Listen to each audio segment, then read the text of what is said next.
Hello, मैं स्वागत करता हूँ अपने चैनल अभिषेक फैक्ट चैनल में।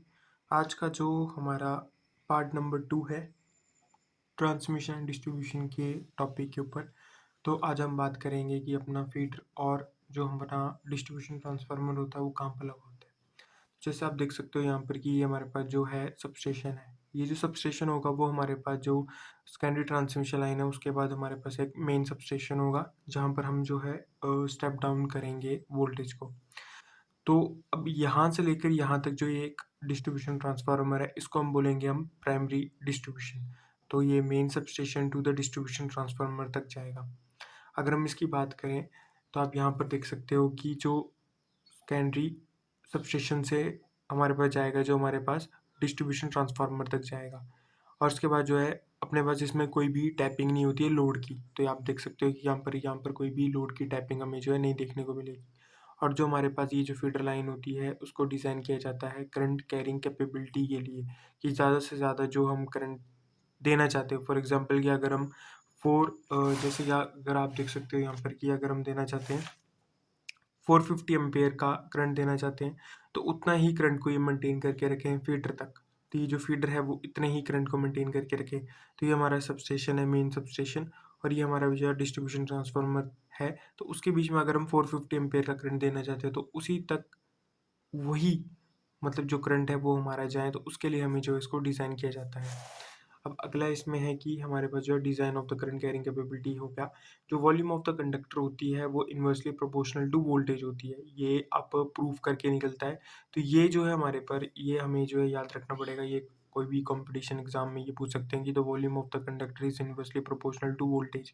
ऐसे जो हमारे पास ट्रांसमिशन में और जो हमारे पास डिस्ट्रीब्यूशन ट्रांसफार्मर टू लोड है, वहाँ पर जो वोल्टेज है वो इन्वर्सली स्क्वायर वाली लगेगी एज़ कम्पेयर टू वॉल्यूम के रिस्पेक्ट में। तो यहाँ पर आप देख सकते हो कि यहाँ पर कहीं से हमारे पास यहाँ पर आती है, हमारे पास कैंडी ट्रांसमिशन लाइन आती है।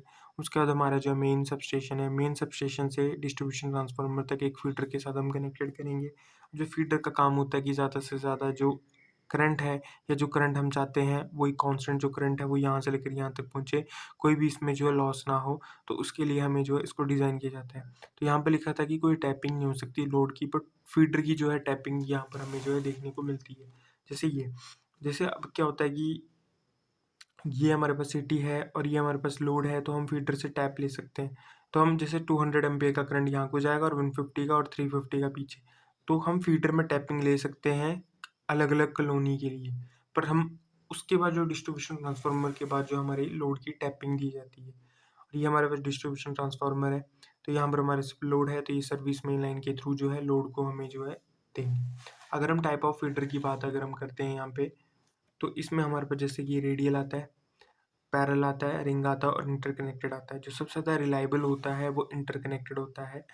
और इसमें जो और सबसे ज़्यादा जो सस्ता होता है वो हमारे पास रेडियल होता है, बट वो रिलायबल नहीं होता और इंटरकनेक्टेड बहुत ज़्यादा जो है कॉस्टली होता है। तो क्वेश्चन में पूछा जाता है, अगर फॉर एग्जांपल ये 4 ऑप्शन आएँगे उसमें पूछा जाएगा कि द मोस्ट रिलायबल, तो इंटरकनेक्टेड आएगा। अगर इंटरकनेक्टेड नहीं आएगा तो अगर ये 3 क्वेश्चन आएगा रेडियल, पैरेलल, रिंग और नन ऑफ दीज़, तो हम रिंग को फिर जो है मोस्ट रिलायबल सबसे ज़्यादा लेंगे। तो यहाँ से टाइप ऑफ फिल्टर से 2 क्वेश्चन कॉम्पिटिशन एग्जाम में पूछे जाते हैं। जैसे कि अगर आप जेईई की तैयारी कर रहे हो, कोई भी स्टेट के जेईई की तैयारी कर रहे हो या एसएससी की तैयारी कर रहे हो, तो वहाँ पर यही क्वेश्चन बनते हैं। तो वहाँ पर जो है हमारे पास इंटरकनेक्टेड आ जाएगा। तो इससे 2 क्वेश्चन बनेंगे, या कॉस्ट से रिलेटेड और रिलायबिलिटी से रिलेटेड। बाकी इसमें क्वेश्चन नहीं बनता। अगर हम डिस्ट्रीब्यूशन ट्रांसफार्मर की यहाँ पर बात करते हैं, जैसे आप देख सकते हो डिस्ट्रीब्यूशन। तो देखो डिस्ट्रीब्यूशन ट्रांसफार्मर आप कैसे देखोगे, तो जैसे अगर मैं अभी एक फ़ोटो लगा रहा हूँ जिसमें कि आपका जो एक ट्रांसफार्मर है वो आपका एस टाइप जो है पोल के ऊपर माउंटेड किया गया है, उसको बोलते हैं हम डिस्ट्रीब्यूशन ट्रांसफार्मर। जो कि आपके घर के आस-पास आप देख सकते हो कि ये लगा होगा। तो उसी के थ्रू आपकी जो सप्लाई यहाँ से आ रही होगी। तो डिस्ट्रीब्यूशन ट्रांसफार्मर का काम होता है कि यहाँ से लेकर यहाँ तक लोड तक आपका लेकर जाना, मीन्स ये आपका सेकेंडरी डिस्ट्रीब्यूशन में आ जाएगा। अब इसमें हमारे पास जो है 3 फेज़ या सिंगल फेज़। अगर 3 फेज़ होगा तो हमारे पास 3 फेज़ 4 वायर होगी, 3 फेज़ की वायर और 1 4 की वायर है। या इसमें सिंगल फेज़ और 1 न्यूट्रल के जैसे हम जो है चला सकते हैं। अब वेरियस इसमें जो है टेपिंग लेकर जो हम देख सकते हो, जैसे ये टेपिंग ली हुई है, तो हम बड़ी सारी प्रकार की टेपिंग यहाँ से ले सकते हैं। अब इसका डिज़ाइन ये आता है कि जो वोल्टेज ड्रॉप होगा वो कम से कम हो। हम नहीं चाहते कि ज़्यादा से ज़्यादा वोल्टेज ड्रॉप हो। अब ये कैसे मैं बताता हूँ।